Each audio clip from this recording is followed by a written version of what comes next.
Cet épisode de Navigante vous est présenté par Paprec. Depuis plus de 20 ans, le leader du recyclage et producteur d'énergie verte est un fidèle partenaire de la voile et a soutenu de nombreux marins, comme Jean-Pierre Dick hier et Johan Richomme aujourd'hui. En 2023, Paprec a été plus loin en donnant son nom à la Transat Concarneau-Saint-Barthélemy, rebaptisée la Transat Paprec. Une épreuve qui marque l'histoire de la course au large, puisque son nouveau sponsor l'a voulu mixte, une grande première. Un engagement fort qui s'inscrit dans la durée, destiné à donner aux femmes skippers une nouvelle place pour s'exprimer. Ce qu'elles ont d'ailleurs fait avec talent et pugnacité sur cette première édition courue en double mixte qui a donné envie à nombre d'entre elles de remettre ça en 2025.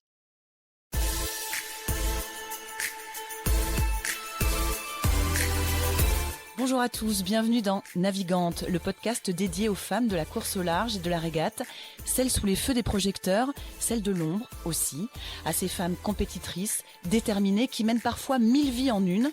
Elles vont vous raconter leur parcours, leur bonheur, leurs cicatrices, leur place dans le monde de la voile. Elles vont nous dire ce qui les anime encore et toujours. On va partir à la rencontre de ces navigantes très inspirantes. Navigante est produit par Tip & Shaft, le média des professionnels et des passionnés de voile de compétition. Tip & Shaft, ce sont 2 newsletters hebdomadaires en français et en anglais, des podcasts, des événements, des formations, un studio de production de contenu, ainsi qu'une plateforme de vidéos à la demande et un festival du film que vous pouvez retrouver sur tipandshaft.com. Je suis Hélène Cougoul et vous écoutez Navigante. Elle a ses yeux rieurs, ses taches de rousseur sur ses pommettes hautes, son sourire, qu'elle partage depuis des années sur les pontons. Pourtant, la voir en botte avec des embruns dans les cheveux, c'était pas gagné, puisque c'est sur un cheval, dans la campagne axonaise, que ça avait commencé.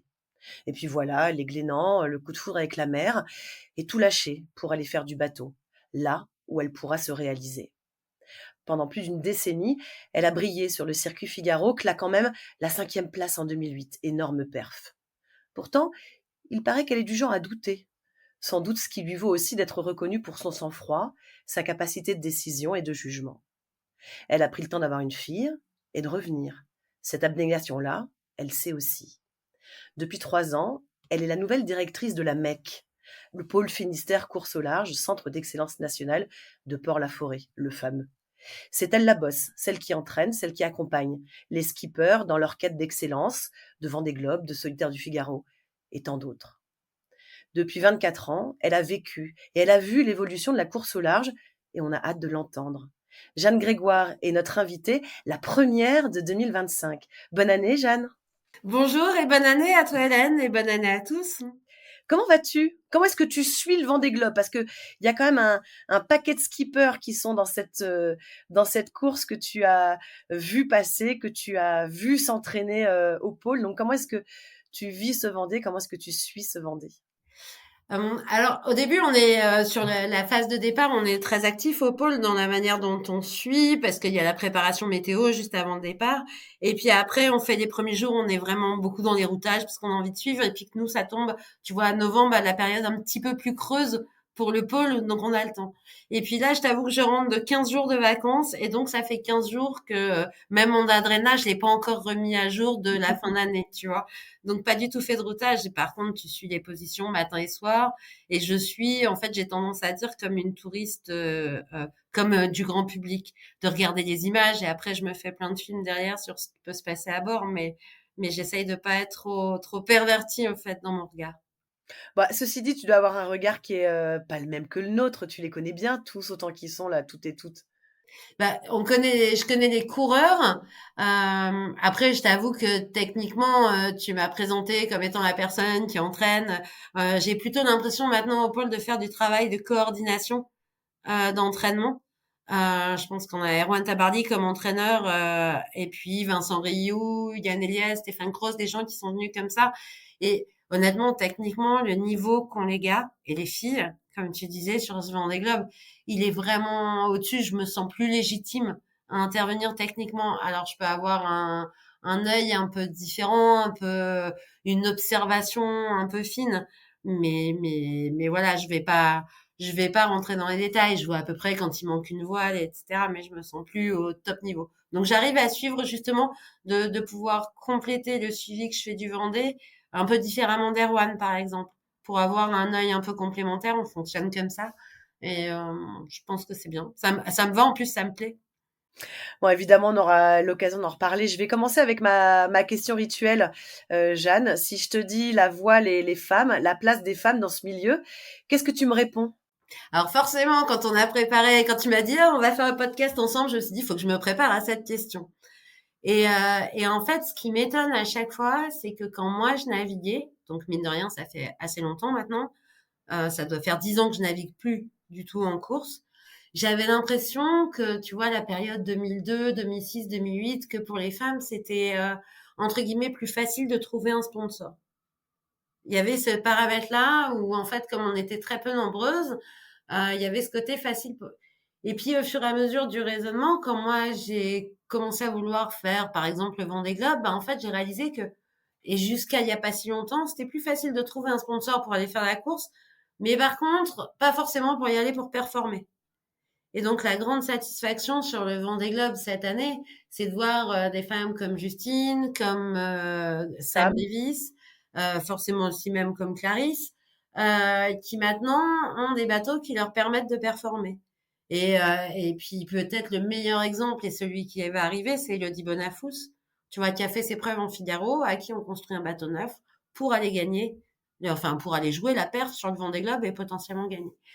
Donc voilà, ça a été ça mon premier raisonnement. Après, forcément, la place des femmes, tu as envie de te dire, à chaque fois, moi, je me dis, tu me dis hein, si je fais trop long, hein, si je m'emballe. Hein. Non, tout va bien, on a le temps.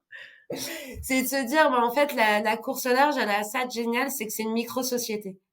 C'est-à-dire que tu retrouves, tu vois, il y a beaucoup de sports, on pense à l'olympisme ou mais dans différentes disciplines, tu peux passer au niveau supérieur et à l'épreuve supérieure si tu es sélectionné sur parce que tu es bon. La course au large, ce qui est génial, c'est qu'en fait, une fois que tu as prouvé que tu étais capable d'aller au point A, au point B en sécurité, en gros, tu as le droit de participer à toutes les épreuves. Et donc, du coup, ça donne un environnement, en tout cas, on va dire sur l'eau, sur le plan sportif au niveau des skippers, ça donne tous les profils. Et du coup, la femme, elle se retrouve au milieu de cette société comme micro-société voile, comme elle se retrouve dans la société de tous les jours. Donc, avec les choses qui avancent, qu'on connaît dans la société, puis avec les choses qui font un peu du surplace, avec des solutions qui n'existent pas forcément, ou en tout cas qu'on n'a pas encore trouvées, sur des histoires de maternité, sur des histoires de rythme, de ce genre, mais des choses qui n'existent pas. Et là où je trouve qu'il faut que ça évolue, puisqu'on va y aller carrément, c'est que les femmes ont à prendre des choses en main, mais il faut que les hommes participent. En fait, on fera rien sans les hommes. Voilà. Tu trouves que c'est pas encore assez le cas? Non, je pense que c'est pas encore. Je pense que c'est pas encore assez.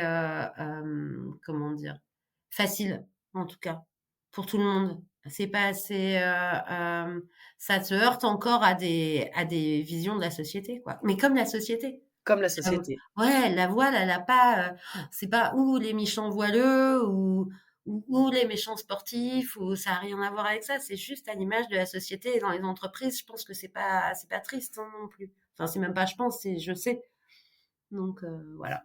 Donc les places de la femme et puis après, ben du coup tu vois ce qui commence, j'ai l'impression à se développer, c'est plus les places de la femme dans la voile, dans les directions. Alors il y a mon Les team exemple. managers, hein, il y en a, et puis toi, tu es Ouais, l'exemple aussi. ouais. Voilà, mais est-ce que c'est moins? C'est vrai que ça continue quand même. Alors, de moins en moins, là. Moi, c'est sûr que j'ai repris la direction du pôle après Christian, qui était fondateur et qui a été le directeur du pôle emblématique pendant 30 ans. Donc, il y a une place à trouver. Je pense que c'était difficile même pour un homme. Mais c'est vrai qu'il y a encore des réunions ou des coups de fil qui se passent où on se dit pourquoi la personne m'appelle pas directement, en fait? Et qu'il y a un petit reste de temps en temps. Alors, pas avec tout le monde, bien sûr, mais comme dans la société. Ni plus ni moins.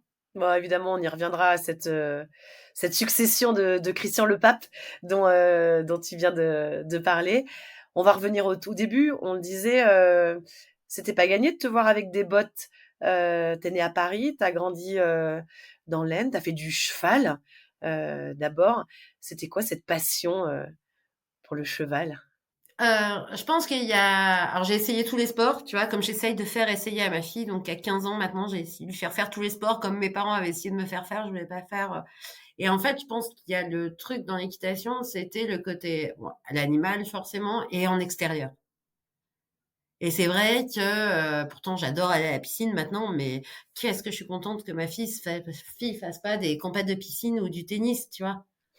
Tu vois? Parce que le truc enfermé, là, les week-ends où je suis pas sur les régates, je suis sur les terrains de concours avec elle parce qu'elle fait ça aussi maintenant, des tout petits niveaux, tu vois? Et au moins je suis dehors. Et donc je pense que ça, il y avait ce paramètre-là dans l'équitation qui était assez génial. Et puis aussi, et c'est la même chose dans la voile, c'est que c'est toi avec toi-même. C'est-à-dire que alors tu t'en fiches pas quand tu es en régate d'être devant les autres, etc. Mais le premier combat et la première axe de progression, il est sur toi-même. Donc, mais ça doit être valable dans tous les sports, mais voilà, les sports solitaires en tout cas. Et ton histoire d'amour avec la voile, elle commence où? Alors, je parle du coup de foudre au Glénan qui va être révélateur et qui va être un point de départ pour, finalement ce que va être ta vie, mais ça commence comment, la vraie rencontre? En Méditerranée? Ouais, en Méditerranée, je fais un stage de voile à Marseillon parce que j'avais pas réussi à avoir la fac que je voulais pour, donc on est entre le bac et la rentrée à l'université. Et donc, comme je boudais un peu et que je faisais pas grand-chose, j'avais une copine qui m'avait conseillé Glénan. Donc, à l'époque, sur la Minitel 3615, les Glénans. Non, mais c'est vrai, en plus. Et Ça ne donc, nous rajeunit pas, Jeanne? ouais, j'ai eu la chance que mes parents puissent m'offrir un stage de voile au Glénan. Et en fait, je sais pas. J'ai des souvenirs, j'ai des flashs d'avoir eu peur au début quand le bateau gîtait, parce que je maîtrisais pas du tout. J'étais qu'avec des jeunes fous qui étaient complètement détendus, alors que moi, l'environnement bateau, c'était pas du tout mon domaine. Et puis j'ai le souvenir que tu avais la Bible des Glénans, tu vois le bouquin, et j'ai le souvenir le soir de lire et de juste de lire pour essayer de comprendre comment ça marchait. Alors deux de tension, donc c'était pas très rapide comme mais et voilà, et après ça m'a plu. Je pense que la mer, ça me parlait l'élément. Tu vois, être en extérieur, l'élément naturel, le fait de se déplacer, le fait d'avoir, il y a quelque chose aussi de l'ordre de, ben, une fois que tu es en bateau, tu fais avec ce que tu as sur le bateau. Tu peux pas aller au magasin, tu peux pas aller demander, alors ton voisin sur le bateau, mais à un autre bateau de t'aider. Enfin, tu vois, tu te débrouilles avec ce que tu as. Et je pense que ça me va bien. Parce que on le disait et tu viens de le préciser, ça se passe entre voilà, après le bac, avant la fac. A priori, tu vas quand même t'orienter pour aller faire une prépa Sciences Po, hein. C'est pas rien comme volonté d'aller faire ce genre de grandes études. Euh, et malgré tout, tu vas tout envoyer balader, hein. C'est l'envie d'aller faire du bateau, je mets des guillemets à faire du bateau, qui prend le dessus. Ça vient comment, en fait, ce déclic-là? Parce que c'est pas rien de prendre cette décision, c'est une décision sacrément forte. En fait, l'envie de faire une prépa Sciences Po, on pouvait pas dire qu'elle était exactement comme ça. C'est plutôt les parents qui ont dit, bon, faut bien qu'on la mette quelque part.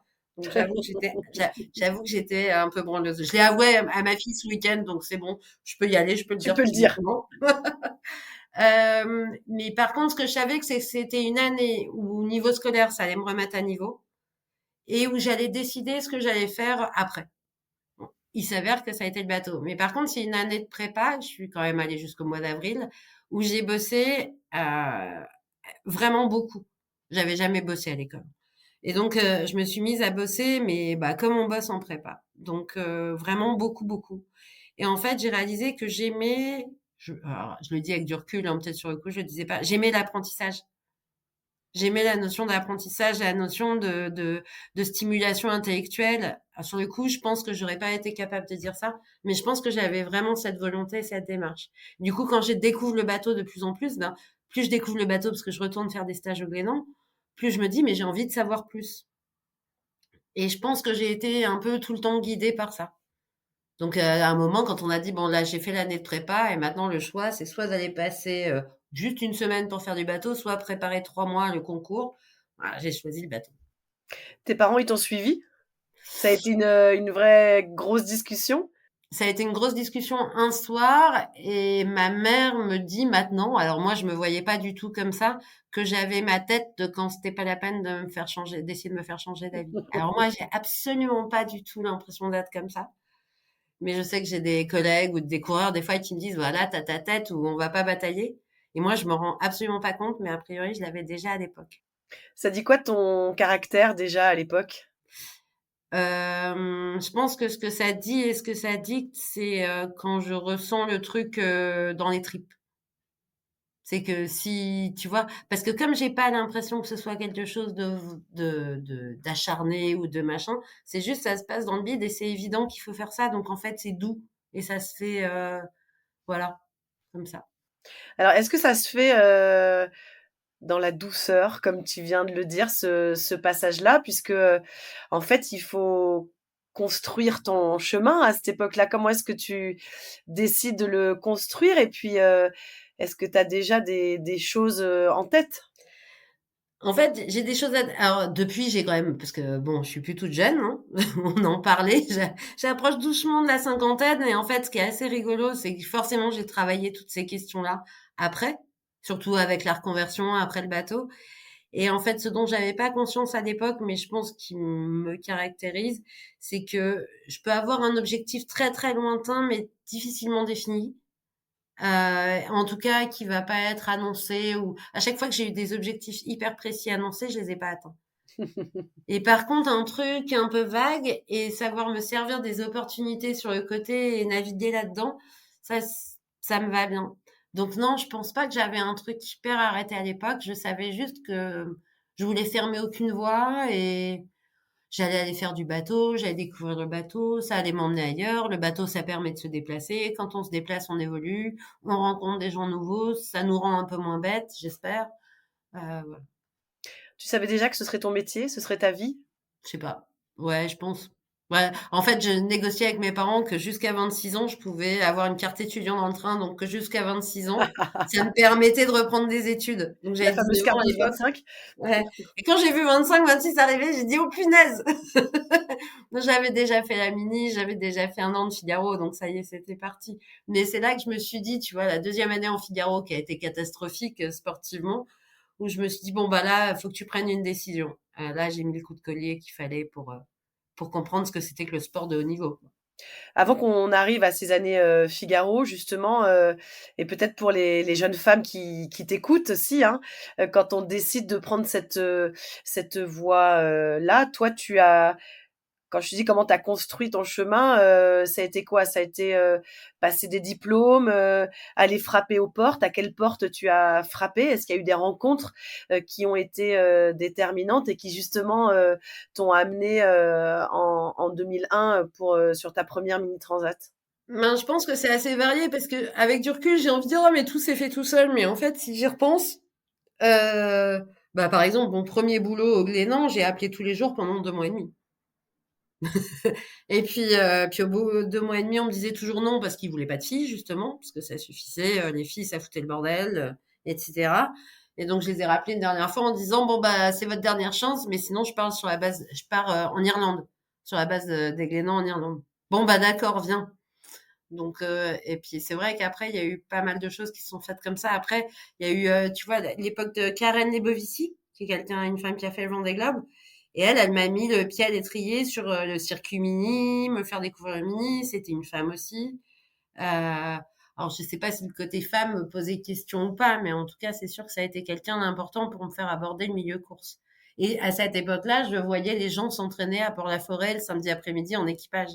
Moi, je traînais sur le ponton, puis personne voulait m'emmener, sauf des gens bah, comme Ronan Cointeau, par exemple, qui travaille maintenant pour Jean Le Cam, qui m'embarquait parce que j'étais une copine de Karen. Donc ça a été, ouais, ça a été des moments importants. Puis après, ouais, après ça s'est fait. Comment on fait pour, justement, dire: «Mais si, embarquez-moi, faites-moi confiance»? Je sais pas. Au Je sais culot? pas. T'insistes, t'insistes, t'insistes.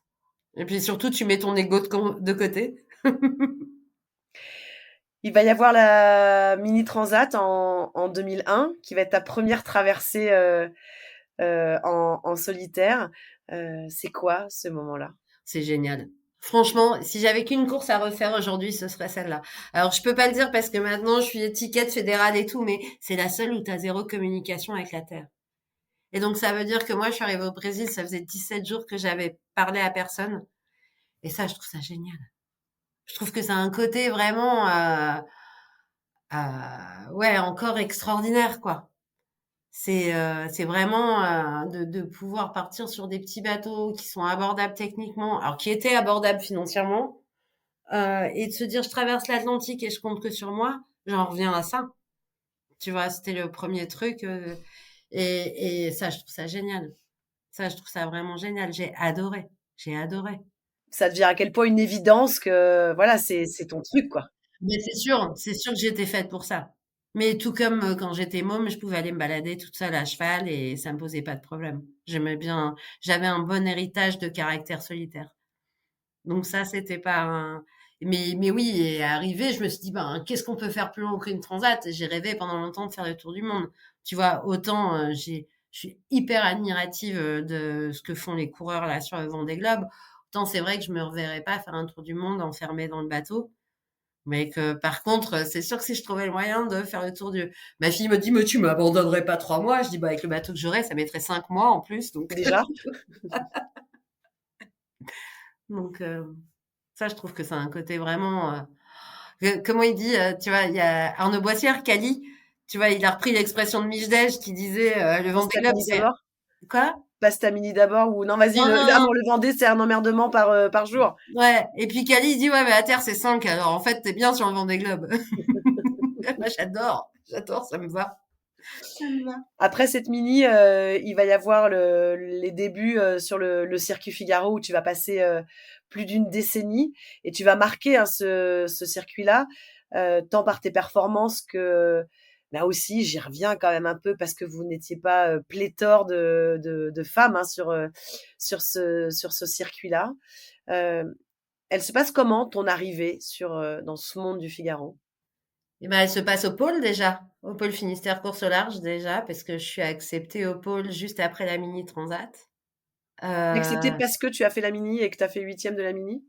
Oui, oui, puis parce que je pense qu'il y a, enfin, c'est une logique qui reste au pôle, c'est de dire, moi j'étais encore jeune à l'époque, j'avais 25 ans, je crois, et donc dans les critères de sélection qui sont toujours les mêmes, il y a les sportifs de haut niveau, et puis il y a les jeunes à qui on donne une chance, et qui plus est des filles, parce qu'il y avait déjà une intention d'aider les femmes à faire de la course au large. J'avais eu un petit financement fédé, je crois, la première ou la deuxième année déjà pour soutenir justement le développement féminin, enfin la participation des femmes. Et comment ça se passe? Ben moi j'étais très timide, mais est-ce que j'étais timide parce que j'étais une femme dans un milieu d'hommes ou est-ce que j'ai été timide parce que j'étais sportivement pas très légitime? Enfin, pas du tout au niveau en tout cas.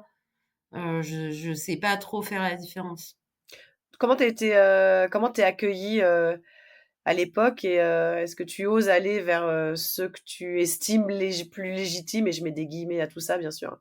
Ben, je pense que, alors, j'espère que je vais pas en oublier, mais je pense que, bah, déjà, le premier solitaire que je fais, j'ai pas de sponsor. Enfin, j'ai un sponsor qui s'appelle Département de l'Aisne. Et donc, j'ai un tout petit budget. Et à l'époque, tout le monde commence à avoir Maxi. Moi, tu vois, j'ai pas Maxi, hein. J'ai une carte et une règle CRA. Donc, j'ai même pas un GPS traceur ou quoi que ce soit. Et à l'époque, il y a Seb Odigan qui me donne des cartes papier, parce qu'à défaut de pas avoir de, donc voilà. Charles Caudrelier qui me prête des voiles. Voilà, en me disant, bah, c'est ma GV de la solitaire de l'année dernière, donc vas-y, prends-la, moi j'en ai pas besoin. C'est Gilda Morvan qui un jour me dit, viens, on va aller prendre un café à la une. Donc ça va pas sur ton bateau, ça va pas, ça, faut que tu fasses ça, faut que tu fasses ça. Et les priorités, c'est ça. Super. Ouais. Donc ça, c'est des moments qui sont un peu clés et qui te donnent les moyens. Je pense que c'est le pôle. Alors c'est rigolo parce que maintenant que je suis de l'autre côté de la barrière, je me dis, mais forcément, Christian, il a dû être un énorme soutien, et Pompon aussi, Loïc Ponceau, l'entraîneur de l'époque. Je m'en souviens pas cette année-là, en tout cas pas la première année, la deuxième année, ils ont été très importants pour me dire non mais si tu veux que ce soit ton métier, il faut que tu sois payé maintenant, mais il faut que tu bosses. Donc voilà, je pense qu'il y a cet accompagnement-là, celui qu'on essaye de reproduire. Euh, Et puis voilà, comment ça se passe, ça se passe.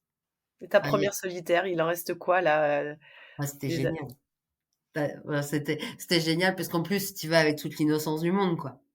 Tu sais que enfin, et puis à l'époque, moi, je savais, tu vois, moi, j'ai fait un mini transat, je savais pas ce qu'était une ligne de départ.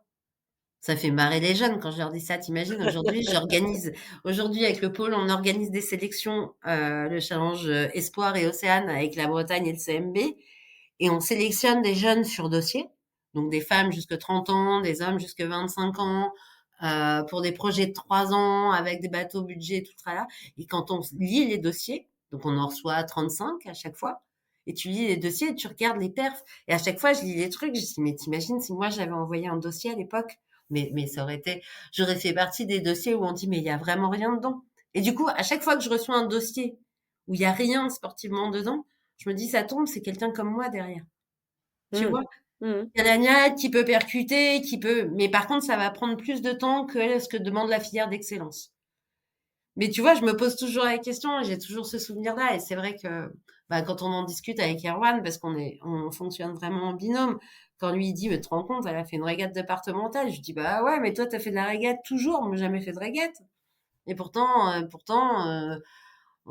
à force, j'étais arrivée à un niveau correct, quoi. Donc, voilà. C'est assez rigolo. On va en reparler de ces sélections parce qu'effectivement, tu es quand même aux premières loges aussi pour ces sélections, là. J'aimerais quand même que tu nous parles de la solitaire, de toi 5e en 2008. Quelle performance! Heu, c'est pas rien, cette perf, là. Tu il en dégage, il en sort quelle fierté à ce moment-là, quel témoignage tu as pu recevoir, à ce moment-là? Je pense à Charlotte, je crois que Charlotte, Yven, elle fait 5e aussi, cette année, Ouais. qui est une performance qui a été extrêmement saluée, aussi. Ah, moi, j'étais super fière en 2008. J'étais hyper fière parce que en fait, 2007, en plus, ça va avec d'autres choses. 2007, je finis la dernière étape à 30 000 des Sables d'Olonne. Je pense que j'allais faire dans les 10. Je faisais 8, 9, un truc comme ça.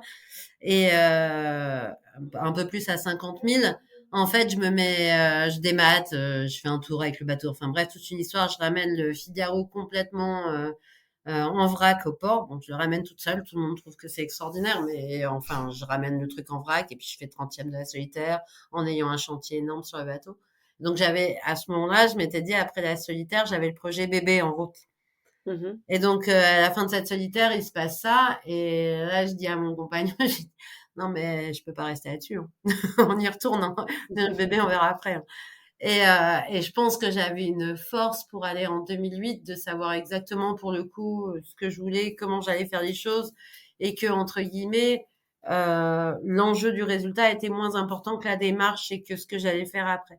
Le chemin. Et donc c'était génial cette solitaire où t'as jamais le réveil qui te réveille parce que t'es toujours réveillé, t'es jamais fatigué, t'as jamais mal. Tu sais pas pourquoi, il y a des solitaires où tout est entre guillemets. Alors quand on fait 3-4, quand les jeunes au bout de 3-4, ils se lassent, t'as envie de rigoler. Moi j'en ai été à, tu vois, 2008. J'en suis la première en 2002, quoi. Et en plus pas toujours avec les moyens. Enfin tu vois, même souvent à l'arrache. Et enfin souvent au début. Et là, tu te dis, tu sais pas pourquoi, celle-là, il y a plein de choses. Tu passes au milieu du champ d'algues, et ben les algues, elles s'accrochent dans les quilles des autres, mais pas dans la tienne. Et toi, tu sais, c'est ce genre de truc qui te dit, mais merci, ok, je passe, tout va bien. Et à l'arrivée, ouais, j'étais super fière. J'étais super fière. Et surtout, j'ai relu un truc récemment que j'avais écrit à l'époque. En fait, c'est vrai, je pouvais le faire. Alors que j'y croyais pas du tout, tu vois.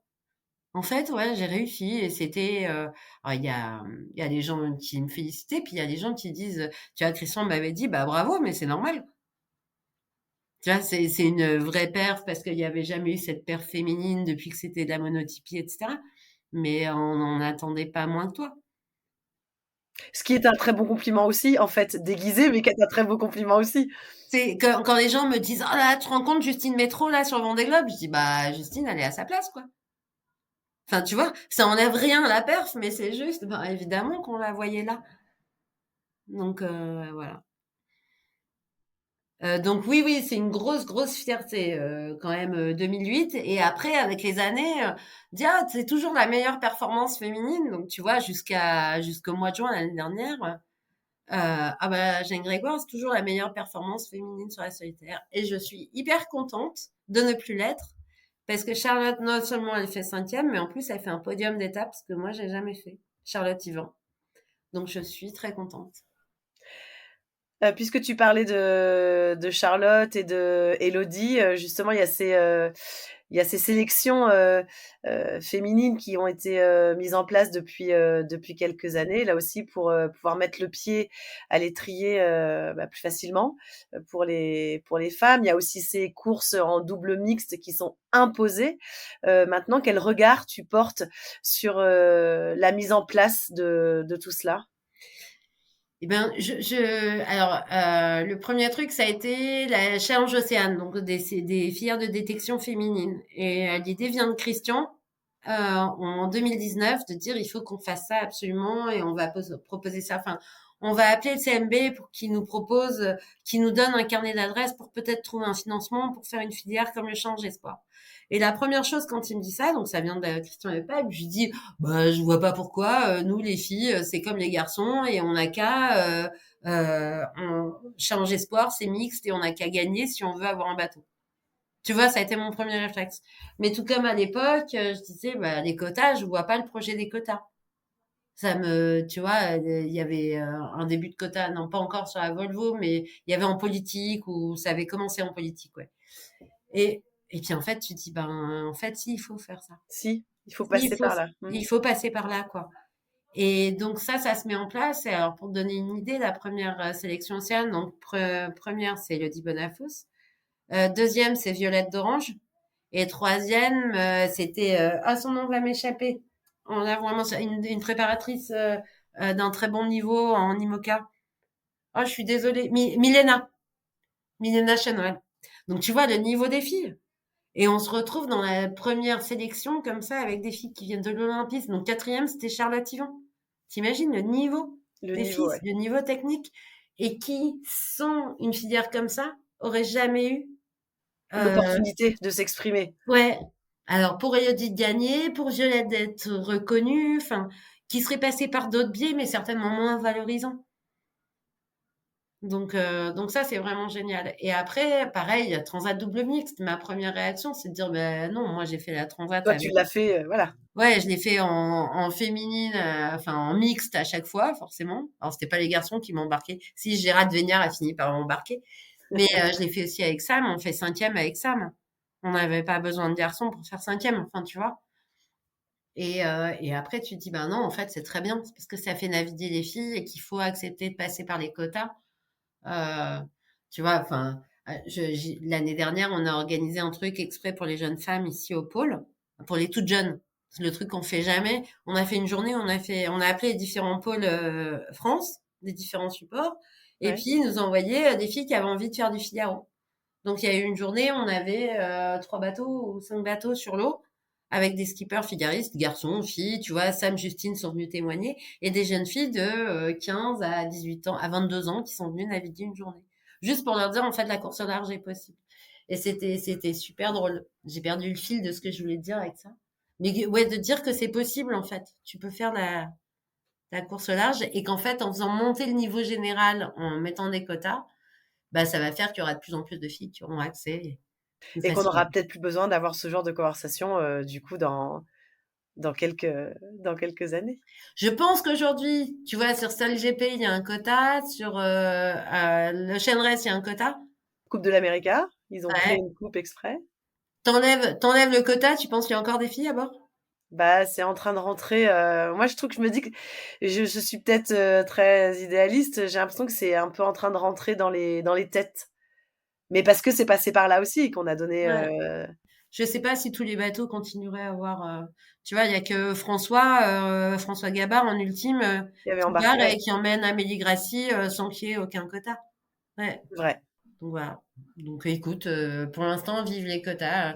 Et oui, et donc ça y est, j'ai retrouvé le fil de mon histoire avec les jeunes filles. Alors c'était rigolo de leur dire, bah en fait en France, alors, j'espère que je vais pas me planter dans les dates, mais en 90, on a une première ministre femme, Édith Cresson? Edith Cresson, tu vois. Et c'était un vrai sujet à l'époque que ce soit une femme. Tu dis Elisabeth Borne, je pense qu'elle en a un peu chié en tant que femme, mais franchement, 10 000 fois moins qu'Edith Cresson, quoi. C'était un petit peu moins un sujet. Ouais, c'était un petit peu moins un sujet. Et t'imagines le peu où ça a évolué. Tu te dis, waouh, on n'y est pas encore quand même. Pour reprendre, le fil de toi, ton expérience, à toi, il y a cette 5e place en 2008 et comme on le disait, puisqu'il y a eu ce chemin pour aller la chercher, cette 5e place et de refaire la solitaire après l'échec de 2007, il va y avoir, 2009 avec cette petite pause pour devenir maman. Hem, Trouver le temps pour devenir maman, c'est compliqué à quel point quand on fait cette carrière-là? En fait, la question, bah, comme le reste des questions, pour moi, elle s'est pas posée comme ça. C'est-à-dire que j'avais envie de devenir maman, donc j'avais envie, c'était, tu vois, c'est comme j'avais envie de tirer du bateau, ça c'est pas, ça devient un moment quand j'ai une envie comme ça devient voilà, c'est ça qui va driver tout le reste.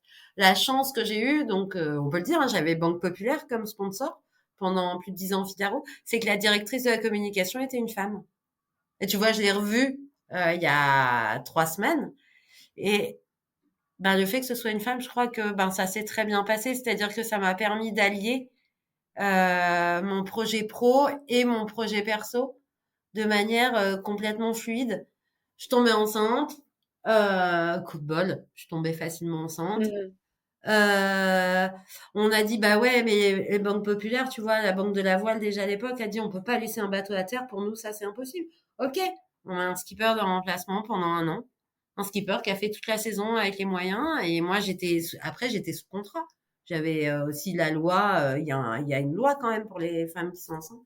Donc j'étais sous contrat et puis à la fin de l'année j'ai repris mon bateau et j'ai repris mon contrat. Tu vois? Et ça c'était en 2008, t'imagines? Tu te dis, bah voilà, c'est dans les mœurs. Et puis en fait, bah non, parce qu'il y a plein de cas exceptionnels.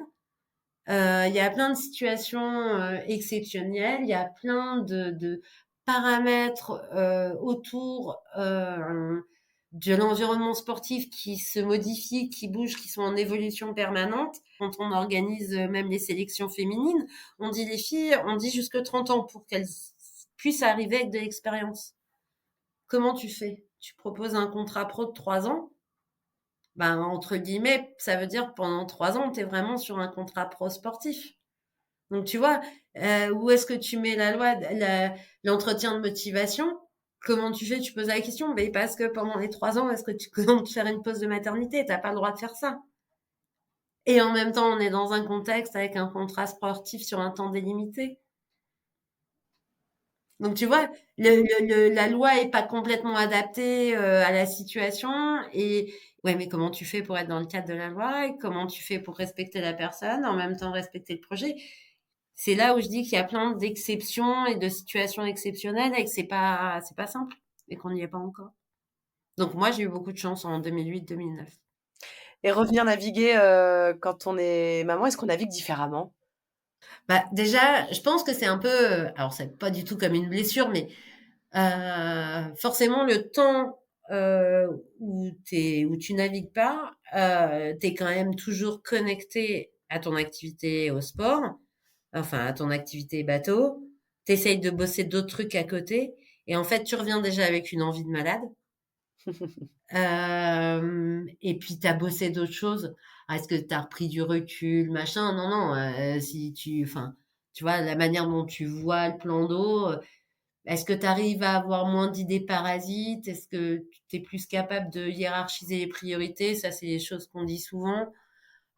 Surtout, tu es mort de faim, quoi. Tu as super envie d'y retourner. Et avec quelque chose de, je sais pas. Ouais, en tout cas, je fais une moins bonne solitaire en 2010. Par contre, je fais ma meilleure saison largement. Et je navigue vraiment 100 fois mieux. Pour moi, beaucoup mieux qu'en 2008. Et beaucoup plus fluide. Encore plus fluide, quoi. Pleinement. Ouais, pleinement, complètement. Et par contre, c'est vrai que la première course où Mila, elle a 8 mois, donc tu te dis, ah ben, je pars 3 semaines. C'est pas facile, tu vois? On parlait juste avant des moments qu'on loupe, bah, c'est sûr que ces premiers pas, moi, je les ai vus en visio, hein. Je suis partie 5 semaines, hein, sur une course. Bah, il y a d'autres métiers qui font ça, je te dis pas que c'est facile et c'est vrai que par contre, à 3-4 ans, quand moi le partenariat s'arrête avec Banque Populaire, donc à 3-4 ans pour Mila, et qu'il y a d'autres choses qui peuvent se mettre en place et tout ça, la question se pose, est-ce que je pars à la recherche d'un partenaire pour faire le Vendée Globe? Et là, mais pareil, ça sort des tripes. C'est Charline, tu vois, dans le podcast que tu as fait avec elle, qui disait si tu la flamme. Moi, j'avais plus la flamme. C'était juste hors de question de repartir chercher un partenaire, de traîner les pontons avec des dossiers sous le bras à envier tout le monde, alors que j'avais ma fille à qui je pouvais toujours pas lire une histoire le soir, parce que comme j'avais été absente pendant 3 ans, c'était que papa qui lisait les histoires le soir. Et ce jour-là, alors je sais pas, c'est pas à cause d'elle, c'est pas pour elle, c'est pas grâce à elle, mais en tout cas, quand mon compagnon à l'époque me dit, bah si tu veux, moi maintenant je bosse, prends le temps de chercher un budget, non. Et pourtant, et tu vois, c'était pas un effort, c'était pas un sacrifice, c'était évident, c'était non, j'allais passer à autre chose, quoi. Dans tes tripes, Ouais. quel regard, tu portes justement sur, ceux qui y sont, aujourd'hui? Alors je parle pas forcément techniquement, mais, la génération de skippers, qu'il y a aujourd'hui sur ce Vendée justement. Je trouve qu'ils sont je vais parler tout le temps de ma fille, hein. C'est ma fille qui m'a dit ça l'autre jour, donc elle me voyait regarder et suivre la carto. Elle me dit: «Mais alors là, eux, ils font la météo tout seuls à bord, comme vous faites avant le départ, quand tu pas là les week-ends». «Ouais, ouais, ouais, c'est ça. Mais ils font ça et en même temps, ils font avancer le bateau». «Ouais, ouais, ouais, c'est ça». «Ah ouais, mais ils sont trop forts, en fait, parce qu'en fait, ils font votre boulot plus un autre boulot plus un autre». Je dis: «Ouais, ils sont trop forts, en fait». Tu vois? C'était rigolo. Et ouais, ils sont trop forts. Ils sont trop forts, ils sont 200% investis. À côté de ça, ben, on l'a bien vu au départ de ce Vendée, et je pense que ça faisait une grosse différence par rapport au Vendée d'avant où il y avait le Covid, le confinement, etc. Il y a eu énormément de sollicitations.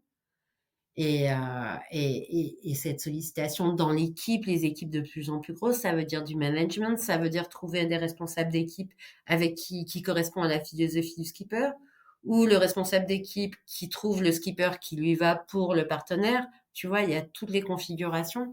En tout cas, ça donne des gens techniquement hyper forts, engagés à 2000%. Ouais, ouais, c'est sûr que je sais que de temps en temps, la question se pose de l'étiquette sport de haut niveau pour la course au large. Je sais que ça peut être une question de temps en temps dans les vraies discussions qui sont mises, et que notre directeur technique national, il se bat beaucoup pour que la course au large reste dans les sports de haut niveau. Quand tu vois le niveau du Vendée Globe, oui, on est sur du sport de haut niveau. Je pense que la question ne se pose plus là après cette édition.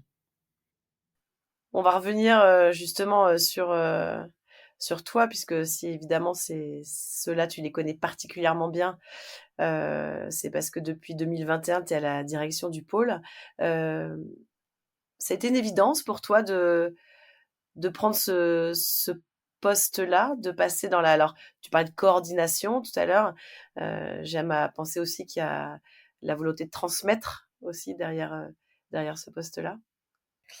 Alors ça a pas été évident. Je suis venue au début, faire des entraînements en tant que pigiste, et parce que j'étais encore techniquement au point, donc je pouvais apporter, beaucoup. Donc ça, j'ai commencé en 2015, et puis quand la question du départ à la retraite de Christian a commencé à se poser, il y avait différents noms qui circulaient, mais personne qui avait un peu, la, le background, course au large que je pouvais avoir.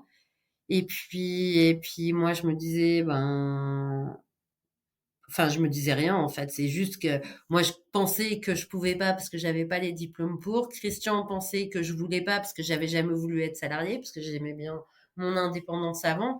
Et que grâce à Anthony Marchand, qui, a un déjeuner où on est 4-5, dit à Christian, bah, la suite, c'est forcément Jeanne qui va apprendre. Et Christian et moi, on répond en même temps, en se jetant comme ça, en disant, elle veut pas, ou alors, mais je peux pas. Et du coup, ça reste discussion midi.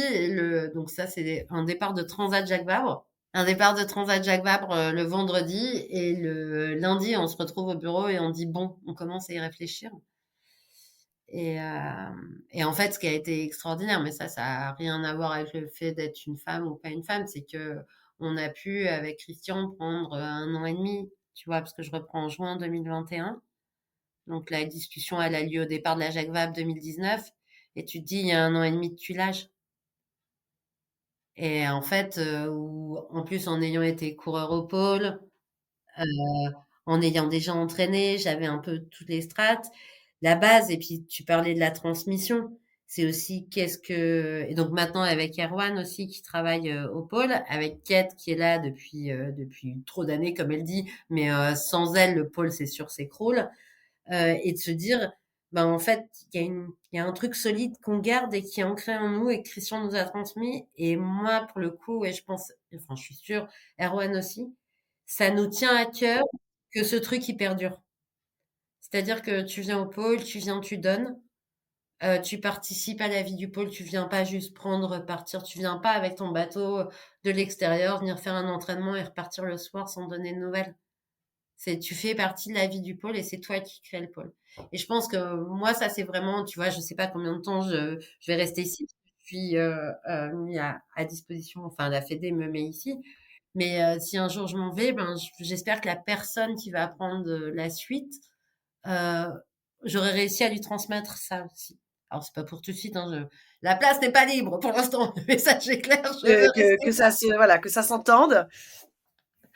Donc, je pense que ça, c'est vraiment, et c'est vrai que les coureurs sont assez sensibles à ça, tu vois. En fait, j'ai l'image en tête, par exemple, de Thomas Ruyant, que moi, je suis allée chercher après le dernier Vendée Globe en disant si tu veux venir t'entraîner avec le groupe, parce qu'il avait fait un Vendée Globe. Alors là, tristement, il va encore pas pouvoir batailler certainement comme il le veut, mais au dernier Vendée Globe, il n'était pas vraiment récompensé de ce qu'il avait fait. Donc, je lui dis, bah, si tu veux venir t'entraîner avec nous, on pense que tu es un bon client et que ça peut matcher. Puis, quand de temps en temps, il trouvait au bout d'un an que la manière dont on fonctionnait, je lui dis, mais en fait, si on fonctionne comme ça, on ne sait pas pour toi maintenant. C'est ce qu'on vous demande de donner, en fait, c'est pour la prochaine génération.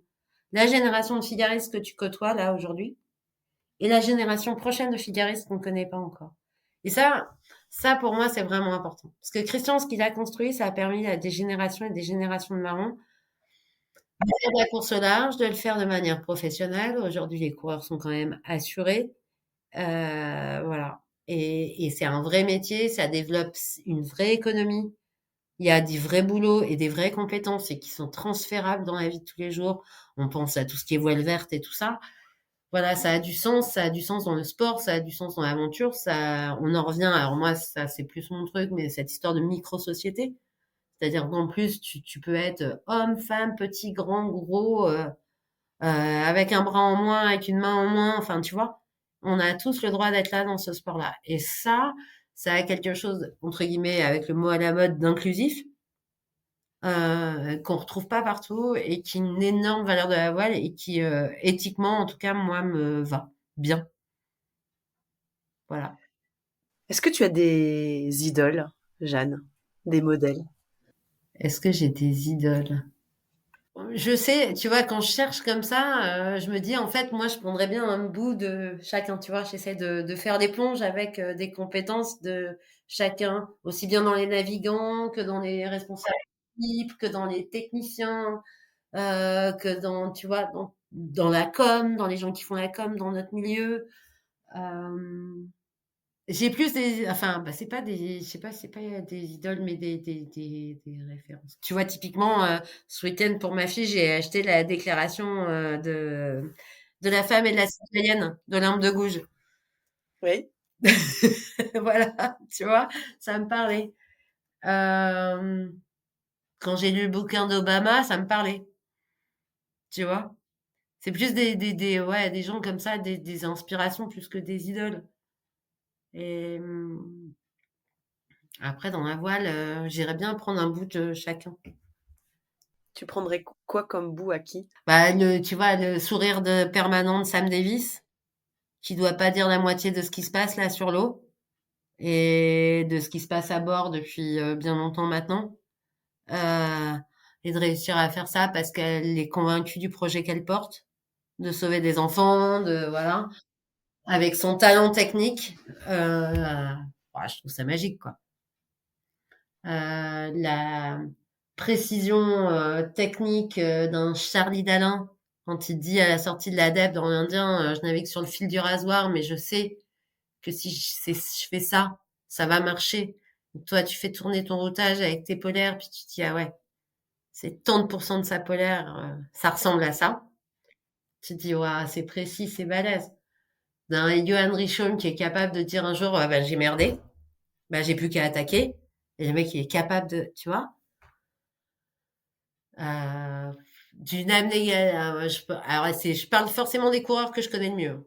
Bien sûr. Ça n'enlève rien aux autres, mais un Nico Lunven qui arrive sur un projet en cours de route, on connaît l'histoire du projet qui n'a pas été simple, donc sur le sim PRB, qui fait preuve de vachement d'abnégation, qui avance avec son truc, tu dis, waouh, la force tranquille, quoi. Enfin, tu vois, c'est quand même des gens, on a un Paul Meillat, ça fait 3 ans qu'il porte son projet, que quand t'écoutes Paul, tout va toujours bien. Et que tu dis, le mec, il est à 4 pattes dessous, il a réparé une lisse sur le Chevreuse l'année dernière, là, il est juste en train de boucher un trou, il y a de l'eau. Et voilà, tu dis, ouais, il y a des gens, ils ont quand même ça de... Ouais, ouais, ouais. Et, et après, bah là, je pense aux skippers qui sont en route, enfin, qui sont sur le Vendée. Mais là, on va commencer à voir les figaristes revenir. Les figaristes qui ont cette niaque, qui ont cette énergie, qui sont drôles, qui sont vivants, tu vois.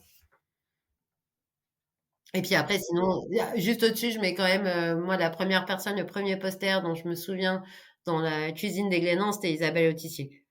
Parce que, Ah, ouais, bah ouais, elle sait naviguer, elle est intelligente, elle a un bon caractère de merde encore, je pense. Je pense encore maintenant. Enfin, tu vois, elle a des idées en tout cas. Et, euh, et puis quand tu l'appelles pour complètement autre chose, elle te répond quand même. Donc ça, c'est resté pour moi longtemps. Et elle sait écrire. oui. J'adorerais savoir écrire comme elle. Bah voilà, quand même, le premier poster, voilà, c'est. Ouais, ouais. Idole n'est peut-être pas le bon terme. Ouais, des inspirations plutôt. Ouais, inspiration, c'est bien Des aussi. inspirations, des gens où tu dis, Finesse, si je pouvais avoir les imiter un petit peu, tu sais, comme quand tu apprends un geste technique. Et en fait, typiquement, moi, je fais un truc à la con. Je fais de la danse classique, t'imagines, je me suis mis à la danse classique il y a 2 ans. Donc, autant te dire que j'ai l'air complètement ridicule. Mais t'essayes d'imiter les stars qui font de la danse classique, donc autant te dire que ça n'a rien à voir. Mais ça passe par l'imitation, de vouloir à un moment faire un truc, quoi. Et ça, je trouve ça, quand tu essayes d'imiter, ça veut pas dire être prétentieux, ça veut juste dire essayer de t'imprégner, essayer de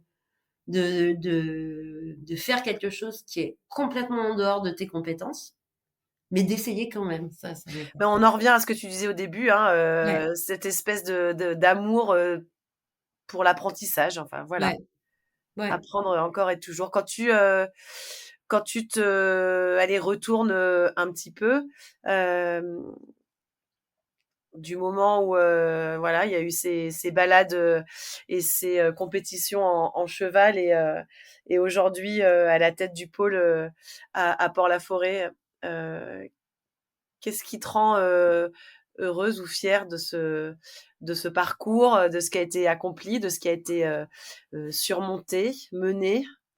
Je sais pas si je suis fière. Je me dis juste, c'est un défaut et en même temps, moi, je pense que c'est ma principale force. Donc j'ai du mal c'est un défaut au quotidien pour mon environnement, mais pour moi, je pense ma force, c'est que tu questionnes toujours ce que je vais faire après et comment faire mieux, etc. Donc, la quête du mieux tout le temps, faut le calmer un peu, mais j'ai réussi à le calmer, pas toute seule, hein, je me suis fait aider. Mais ce côté, ouais, le process, faire confiance au process en fait. Et en fait, ce que m'ont appris toutes ces années, c'est que dans les périodes où c'est dur, les périodes où il y a trop de sujets, où je trouve pas de solution, où j'ai du mal à arbitrer, tu vois, c'était rigolo parce que tu disais au début dans ma présentation que j'arbitrais, que je donnais des trucs, des machins. Alors là, mes collègues, ils seraient morts de rire d'entendre ça. Mais par contre, je sais que j'ai besoin de ce process. Alors, je suis assez lente de fonctionnement, de questionnement, et que c'est des moments qui sont assez durs. Euh, mais en fait, si je me dis, c'est pas grave, laisse les questions se poser, puis tu fonctionnes comme ça, donc point barre. Voilà, tu laisses les trucs, tu laisses l'inconscient fonctionner, et puis la solution, elle va venir d'elle-même tout seul, et reste cool avec ça. Donc, si je devais garder ça, c'est peut-être d'avoir réussi. Alors, 10 ans de bateau, 8 ans de prépa mentale, 7 ans de psy, de réussir à être un peu plus cool, peut-être, des fois. Qu'est-ce qui te tient encore, est-ce qu'il y a des rêves encore, inachevés? Ouais, plein. Ouais, plein, plein. Mais, je suis vieille, mais pas si vieille. Non. Non. Un tour du monde en équipage, par exemple, est-ce que ça Ah fait mais moi, partie des je choses? suis plus alors là, je vais être complètement honnête, je suis plus du tout capable de faire du bateau. Je suis plus du tout capable de faire du bateau bien, tu vois? Et puis, c'est comme moi, je suis assez on-off, si demain je retourne naviguer, je retourne faire que ça. Tu vois ce que je veux dire? Oui, oui. Et du coup, je vais me mettre à 200 pour essayer de bosser à fond le truc. Et aujourd'hui, je me sens plus la compétence physique.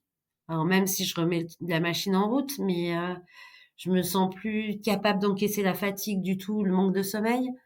Et c'est pas là qu'entre guillemets, je vais servir le plus l'environnement dans lequel je suis.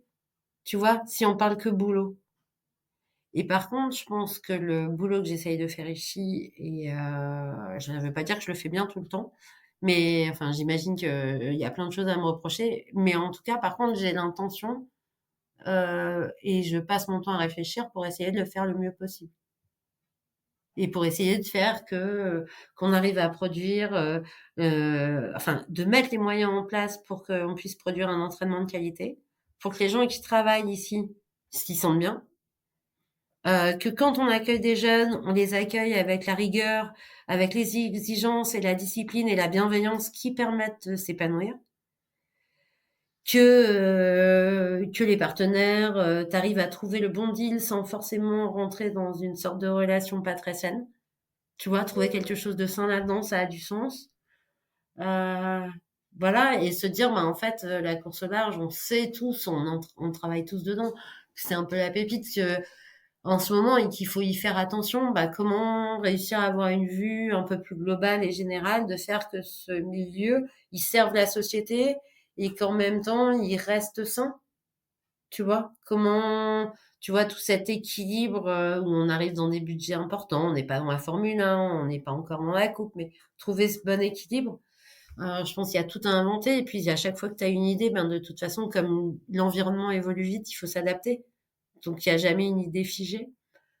Ça, c'est ça l'objectif pro, ce serait vraiment ça. Et puis non, c'est sûr que j'aimerais bien avoir que le pôle soit un peu plus grand, d'avoir aussi, je pense que c'est l'un des trucs qui me tiendrait à cœur, c'est former ou participer à la formation d'entraîneurs en course au large. Tu vois, c'est très éclectique pour l'instant. Et je pense qu'on gagnerait à avoir, enfin, tu vois, nous, des jeunes entraîneurs. Pas forcément comme c'est une carrière très longue. Comment tu fais pour rester au niveau tout en devenant entraîneur? Donc tu navigues un peu moins. Donc aujourd'hui, on a des experts qui viennent ponctuellement, des Yann Eliès, des Il y a Vincent des Rio, liesses et bien sûr, ouais. qui sont des gens qui naviguent encore et du coup, ils apportent techniquement beaucoup. Donc comment faire en voile? Tu vois, l'entraîneur de, je vais dire des grosses bêtises parce que j'y connais rien, mais l'entraîneur de Léon Marchand, je pense je vais pas dire qu'il nage comme une planche, mais il nage plus, quoi. J'imagine, je le connais pas, hein, Et c'est pas forcément ce qu'on lui demande mais aujourd'hui. c'est pas ce qu'on lui demande. Et Ouais. voilà, comment trouver cet équilibre dans la course au large? Il y a un truc qui est pas facile. Et puis, voilà. Mais ce sera ouais, ouais, qu'on reste un sport sain, dans un environnement sain, avec une concurrence saine, parce que la concurrence existe, on fait de la régate, on fait de la compète. Comment réussir à intégrer les olympistes, tu vois, un peu plus, qu'est-ce qui leur donne envie, pas envie, pourquoi pour les femmes c'est quand même un peu difficile encore de venir et d'être au niveau. Ouais, il y a pas mal de challenges comme ça. Bah, c'est bien et parce qu'il reste du temps aussi, donc il y a plein Ouais, de ouais, ouais. il y a du Ouais. temps il y a du temps pour mettre tout ça, en place. Et voilà. Non, non, mais je pense que, en tout cas, on y bosse, on y travaille régulièrement, et puis surtout réussir à pas se couper de tous les gens qui peuvent nous donner des idées.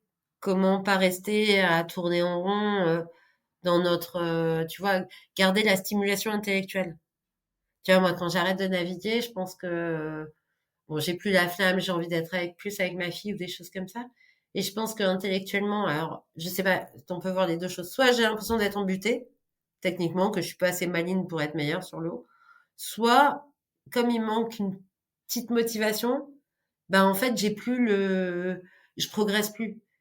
Et en fait, ce que j'ai retrouvé en devenant entraîneur et puis là, en prenant la suite c'est qu'en fait, je suis bousculée intellectuellement tout le temps, tout le temps, tout le temps. Et j'ai tout le temps, enfin, alors, non, je commence à avoir des petits moments de pause, mais où je me dis, mais je suis trop con, donc je vais pas y arriver. Donc, qu'est-ce que je dois travailler pour mieux comprendre les tenants et les aboutissants d'une situation? Voilà. Donc ça, c'est une stimulation intellectuelle. Qui ne s'arrête pas. Et oui, c'est sûr que c'est stimulant. Dernière question, dernière petite question, Jeanne, pour conclure aussi avec l'actualité, là, puisqu'à l'heure où on enregistre ce podcast et où il va sortir, on a déjà un peu les ETA du Vendée, ils vont pas tarder à arriver. Tu seras où, comment pour cette arrivée de cette 10e édition du Vendée Globe? Voilà, normalement, normalement, on est sur l'eau, sur la ligne, hein. Le pôle sera sur l'eau, sur la ligne, avec son Z orange. Mais oui, oui, bien sûr, bien sûr. Puis, écoute, on verra bien, hein. On verra bien. Il reste, tu sais, nous, on n'est pas superstitieux, mais c'est sûr que le duel qui se passe devant entre Charlie et Johan, il est absolument génial. Je redis, Seb Simon, il est extraordinaire dans son style. La bataille derrière, elle est énorme. Et c'est vrai que tu te dis, avec Erwan, on se disait ce matin, on se dit, mais on va être un petit point dans toutes les sollicitations et l'euphorie qu'il y aura autour d'eux. Mais ouais, j'ai envie d'y être. C'est sûr que tu pleures sur la ligne, quoi. Donc voilà, et ouais, envie de les voir. Mais tout le monde a envie de les voir. Donc faut réussir voilà, à rester à sa place, un peu dans l'ombre, et puis on se dit, c'est quand on les retrouvera, et c'est eux qui nous appelleront. On sera là. Merci beaucoup, Jeanne Grégoire, d'avoir été l'invitée de Navigante, le premier épisode de l'année 2025. Merci beaucoup de ton accueil. J'espère que ça n'a pas été trop dans tous les sens. Bah non, et puis on a un petit peu dépassé le temps qui nous est imparti, mais c'est pas grave, c'est bien, allez. Merci en tout cas, et puis on te souhaite bien sûr avec toute ton équipe au pôle, voilà, d'accomplir de belles choses comme tu en as envie, et puis de continuer avec cette stimulation intellectuelle qui t'anime jour après jour. En tout cas, merci beaucoup. On souhaite bonne lecture aussi à ta fille, et puis et puis à très bientôt sur les pontons ou sur l'eau, Jeanne. Merci encore. Merci Hélène, à bientôt. Merci d'avoir écouté cet épisode de Navigante, produit par Tip & Shaft. N'hésitez pas à nous dire ce que vous en avez pensé, n'hésitez pas non plus à le partager. Et si vous souhaitez suivre l'actu de la voile de compétition, abonnez-vous à la newsletter de Tip & Shaft, c'est gratuit, elle est envoyée chaque vendredi à 17h. Et pour vous inscrire, ça se passe sur tipandshaft.com. À bientôt.